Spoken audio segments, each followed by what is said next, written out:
Kumar YouTube channel पर दोस्तों आज के इस वीडियो में हम लोग जानने वाले हैं रस क्या है। दोस्तों ये हिंदी का बहुत ही इंपॉर्टेंट क्वेश्चन है और हर साल दोस्तों बोर्ड परीक्षाओं में ऐसे प्रश्न पूछे जाते हैं रसों के बारे में। ये सब होते कितने प्रकार के हैं तो इन सभी के बारे में हम लोग जिक्र करेंगे। दोस्तों बात करें यदि रस क्या है दोस्तों, दरअसल कहा जाता है कि रस का शाब्दिक अर्थ होता है आनंद। यानी दोस्तों जो आपके अंदर एक आनंद की अनुभूति होती है किसी चीज को देखकर, स्पर्श करके, किसी चीज को सुनकर, वही सब दोस्तों जो चीजें होती है वो सब रस के अंतर्गत आती हैं। अब इनका डेफिनेशन क्या होता है, कार्य को पढ़ने या सुनने से जिस आनंद की अनुभूति होती है उसे रस कहा जाता है। हमने कहा दोस्तों कार्य को पढ़ने या सुनने से जिस चीज की आनंद की अनुभूति होती है उसी को हम लोग रस कहते हैं, राइट। यानी किसी चीज को दोस्तों पढ़िए और आप करिए, किसी चीज को आप सुनिए भी, इस दृष्टियान में दोस्तों जिस आनंद की आपको अनुभूति होगी उन्हीं को हम लोग क्या कहते हैं, रस कहते हैं। दोस्तों जो रस होती है, रस को काव्य की आत्मा भी कहा जाता है या इसी को हम लोग प्राण भी कहते हैं। रस दोस्तों एक आत्मा भी होती है और प्राण भी होता है। दरअसल रसों के यदि प्रकार के बारे में बात करें तो दोस्तों जो रस होते हैं ये कई प्रकार के होते हैं। यहाँ पर देखिए रस के प्रकार, रस है क्या, यहाँ पे दोस्तों हमने के को 2 बार लिख दिया है तो आपको ये ध्यान में रखना है, रस के प्रकार, ठीक। रस 9 प्रकार के होते हैं दोस्तों, हम लोग आगे जानेंगे कौन कौन से लगभग आते हैं। भरत मुनि के अनुसार रसों की संख्या तो 8 है, उन्होंने शांत रस को रस नहीं माना। दोस्तों भरत मुनि का कहना था जो रस शांत होता है वह रस नहीं है। वैसे रसों की संख्या तो कुल 9 होती है। सूरदास के अनुसार तो दोस्तों जो रस होते हैं वो 11 होते हैं। कितने? 11 यानी 11 होते हैं। दोस्तों यहाँ पर जो 11वां है रस उसे वात्सल्य कहा जाता है, 10वां जो रस होता है उसे वात्सल्य कहा जाता है, 11वां को भक्ति रस कहा जाता है। दोस्तों रस के कुछ अवयव भी होते हैं, इनकी संख्या 4 है, जैसे अस्थाई भाव है, विभाव है, अनुभाव है और संचारी भाव है। कौन कौन से? अस्थाई भाव है, विभाव है, अनुभाव है, संचारी भाव है। यदि बात करें दोस्तों अस्थाई भाव की तो अस्थाई भाव के अंतर्गत कौन कौन से रस आते हैं? जो भाव हमारे अंदर जन्म से होते हैं उन्हें अस्थाई भाव कहते हैं। अस्थाई भाव का मतलब प्रधान भाव भी है, इनकी संख्या 9 होती है।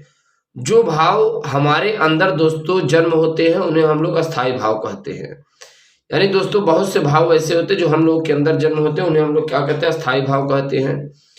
अस्थाई भाव का मतलब प्रधान भाव भी होता है, इनकी संख्या दोस्तों कुल कितनी होती है? 9 होती है। अच्छा बात करें दोस्तों यहीं पर अगर हम लोग विभाव की दूसरे पॉइंट की तो दोस्तों अस्थाई भाव को जागृत करने वाला जो तत्व होता है वो विभाव कहलाता है। दोस्तों हमने कहा अस्थाई भाव वह भाव होता है जो हमारे अंदर जन्म लेता है, और जो दोस्तों हमारे अंदर अस्थाई भाव जन्म लेता है ये विभाव उसी को जन्म देता है। यहाँ पर देखिए जागृत अस्थाई भाव को जागृत करने वाला विभाव कहलाता है।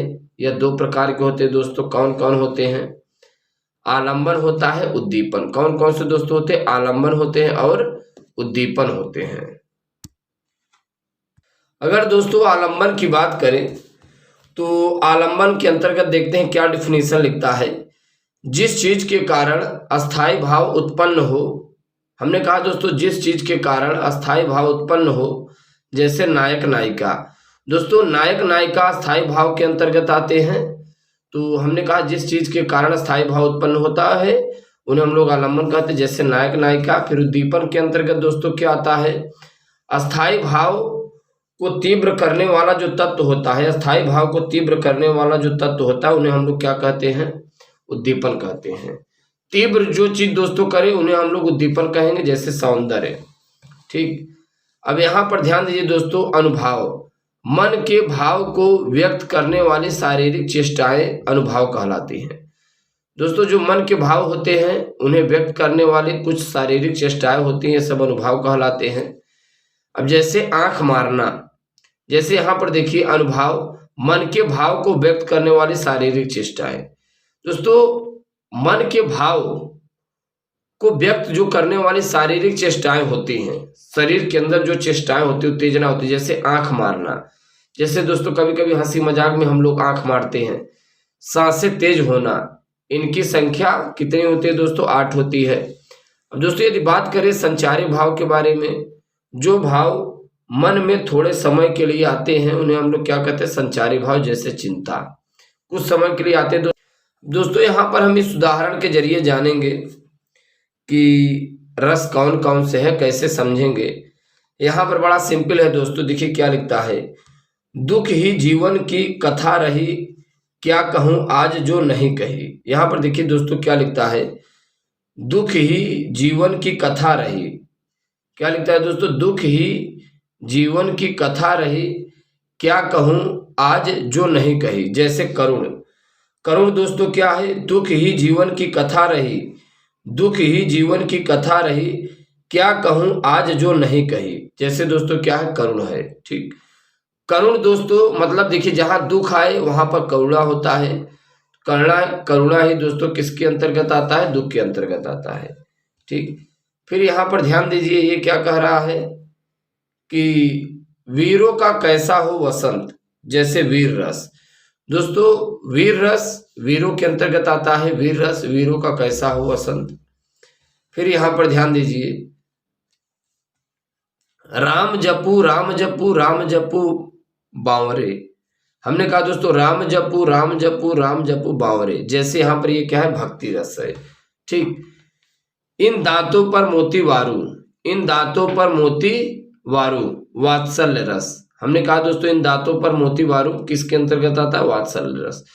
तो इस प्रकार से दोस्तों हम लोग रसों के बारे में उदाहरण के जरिए समझ पाए। और दोस्तों यदि आप हमारे चैनल पर नए हैं तो चैनल को सब्सक्राइब कीजिएगा और अपने दोस्तों के पास शेयर करना ना भूलना। Thanks for watching, thanks lot, धन्यवाद।